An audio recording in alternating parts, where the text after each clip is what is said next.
Hello. So today it is time for another kind of episode of the last 5 horror novels I've read, or novellas, short stories, whatever, and if they are worth reading. So today we're going to talk about the first volume of the Books of Blood by Clive Barker, No One Rides for Free by Judith Sonnet, the Bachman books by Stephen King, I'm counting them all as one, the Cuckoo Clock of Doom by R.L. Stine, and Lost Boy, Lost Girl by Peter Straub. So I'm going to do what I always do. So I will describe the book. I will talk about the plot a little bit. I'll talk about my feelings. And at the end, I will put it on this little chair. We'll see if you can see it. We'll do our best. Maybe we'll push it back a little bit. We'll see. And then we'll have our ranking at the very end. So first up, I want to talk about the first volume of the Books of Blood by Clive Barker. Clive Barker, to me, he's a phenomenal writer. For me, his short stories have always hit so much harder than his novels. The only exception is The Great and Secret Show. I love The Great and Secret Show, but then I went and I read like Weave World and The Damnation Game, and they weren't quite as good for me personally. But then I read like The Inhuman Condition and The Books of Blood, and I love them a lot. So his short stories I do really enjoy. The first volume of the Books of Blood includes Books of Blood, or The Book of Blood. Let me see, is there an S on the end? Yeah, The Book of Blood, which is about a paranormal investigator and like a young man that she's kind of in lust with, and he's faking it, and the dead come. Oh, it's so good. It's so good. I really like all the stuff that he says about like, I'm just gonna read you the first kind of little bit of The Book of Blood. The dead have highways. They run unerring lines of ghost trains of dream carriages across the wasteland behind our lives, bearing an endless traffic of departed souls. Their thrum and throb can be heard in the broken places of the world through cracks made by acts of cruelty, violence, and depravity. Their fright, the wandering dead, can be glimpsed when the heart is close to bursting, and sights that should be hidden come plainly into view. They have signposts, these highways, and bridges and lay-bys. They have turnpikes and intersections, and then he goes on. I just love it so much. So that's what that's about. And The Midnight Meat Train was made into a movie with Bradley Cooper in it. I watched it. I was half asleep. I don't really remember any of it. But it is about this serial killer who kills people on the train to like feed these like elder gods of New York. Super fun. The Yattering and Jack is about a like a demon that has to haunt this one guy, but this guy is so just unflappable, and it's hilarious. It's a very funny story. Pig Blood Blues is very Lord of the Flies-esque. It is about a reformatory, and an ex-cop has come to work there, and there seems to be kind of a target on this one kid's back. And then there's these pigs, and there's a lot going on. Sex, Death, and Starshine is one of Barker's like ghost stories, and his ghost stories are always so like tragic and yearning. Revelations in The Inhuman Condition is my absolute favorite, but Sex, Death, and Starshine, right, is like, it's pretty good. And then In the Hills of the Cities, which I think is maybe the most infamous of these stories. I'm not going to say anything about In the Hills of the Cities, except for it features a lovely gay couple who are kind of mad at each other taking a road trip through Eastern Europe. And that's all I'm going to say about that one. But no, The Books of Blood is fantastic. I give it 5 out of 5 stars. The writing is beautiful. Barker and short stories are just top tier. So, throwing it right there. Obviously, it's still the first right now because it is the only one right now. Next, we are talking about No One Rides for Free by Judith Sonnet. God, okay. So, No One Rides for Free is an extreme horror novella, and it is about this mother who's taking her children to college, and she stops at a gas station. She goes in to use the bathroom, pick up some snacks. When she comes out, there's a man in the car, and she doesn't realize until she's sitting in the car and is like starting to drive, and then she looks over and is like, oh, why is my daughter sobbing? And then she looks like, oh, there's a gross man in the car. So then he like forces them to perform sexual acts on each other and tortures or whatever. So, okay. I do think, because I gave this book 1 star, and I do think I was maybe a little unfair to it because I was looking forward to it. I thought it was going to be very, very good, because I mean, I love horror. and I love splatterpunk. I do, however, think that splatterpunk and extreme horror are two very different things. Extreme horror is more recent, generally self-published, and generally it's not very well written. Aaron Beauregard, not a good writer. Mike Watson, not a good writer. And so those are the two authors that I had read before for extreme horror. Now, the other one I've read is Megan Stockton, and she wrote Blue Jay, and I loved Blue Jay. I thought Blue Jay was super, super fun.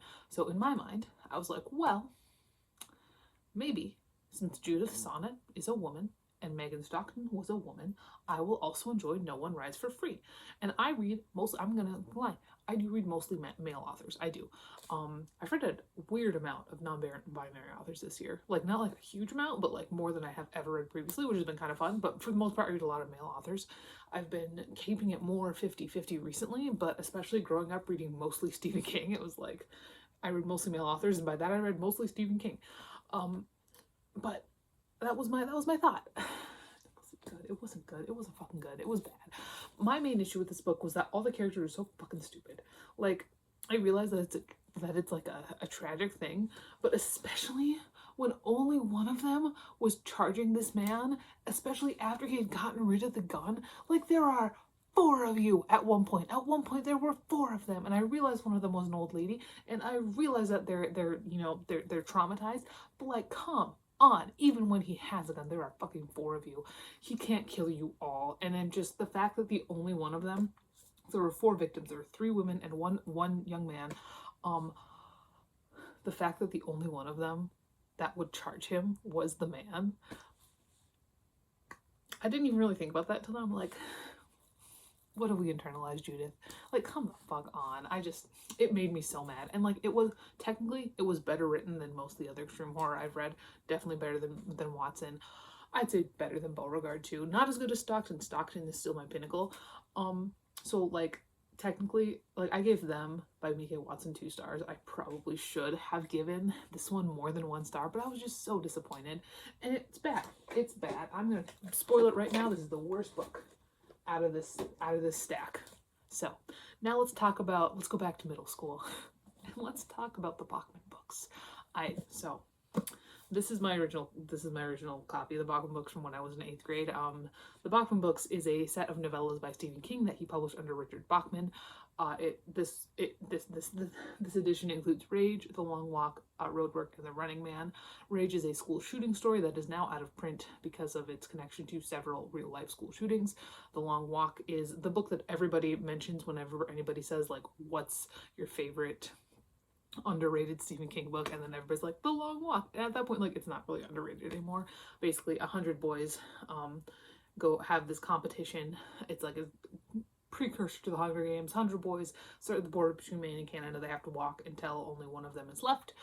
They get shot if they drop under 4 miles an hour. Lots of character work here, and it's very fun. Roadwork is about a man who's like very upset that they're building a highway through his house and workplace. And then The Running Man is another dystopian novel about this future where everything's really, really shitty, and the main character goes on the Running Man, where he has to hide from like these people and they'll kill him. And one thing I always liked about the Running Man is that it takes place like right now.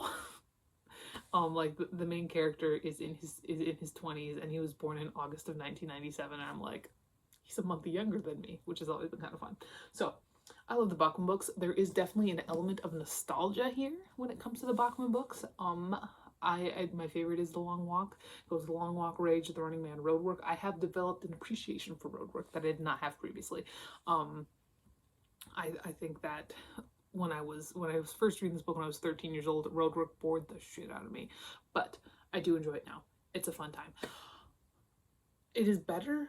I don't know. See, I put it above the Books of Blood, but I think probably technically from a writing standpoint, it's probably worse, but I put it above. So now let's get into some children's horror.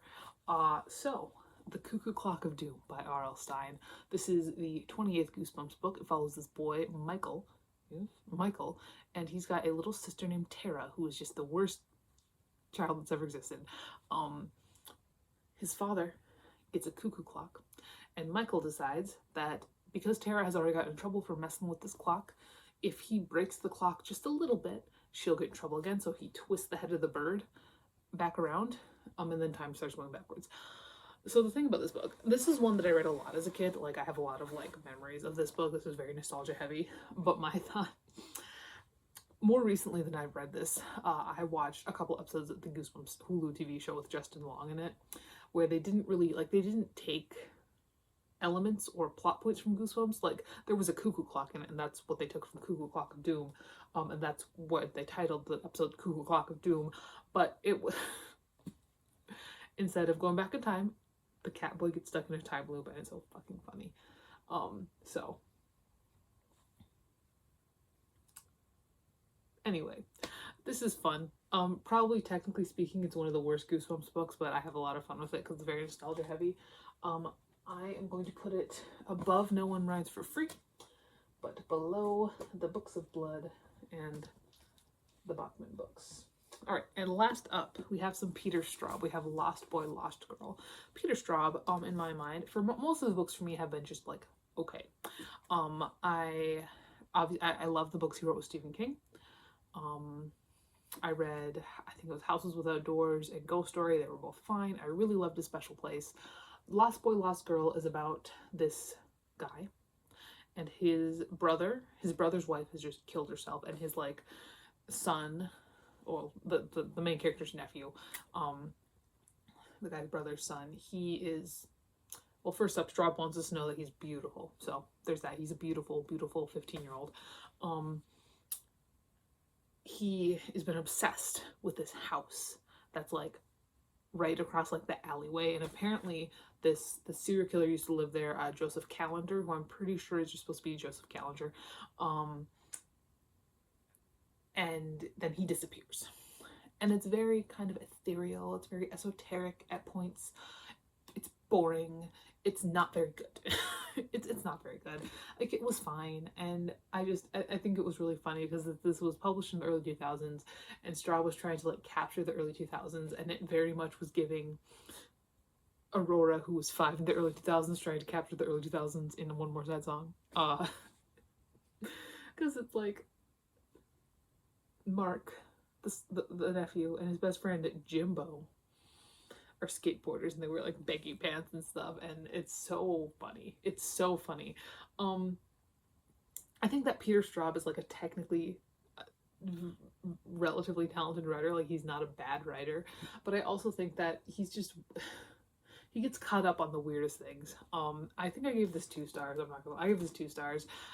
It was, like I said, like, you're not gonna read this and be like, God, this guy sucks at writing, but you might read this and be like, can we get to the point, Peter? Like, please? And it's not even like a very long book, so I don't know, but I give it 2 out of 5 stars. It is better than No One Rides for Free, No One Rides for Free, but that is a really low bar. So that is that. So my ranking would go, the best book out of this stack is the Bachman books by Stephen King. After that, it is Books of Blood Volume 1 by Clive Barker. The Cuckoo Clock of Doom by R.L. Stine, bringing it in 3rd. Good job, R.L. Lost Boy, Lost Girl by Peter Straub. And then, at the very bottom, last and certainly least, No One Rides for Free by Judith Vaughn. I'm still fucking mad about that. Goodbye.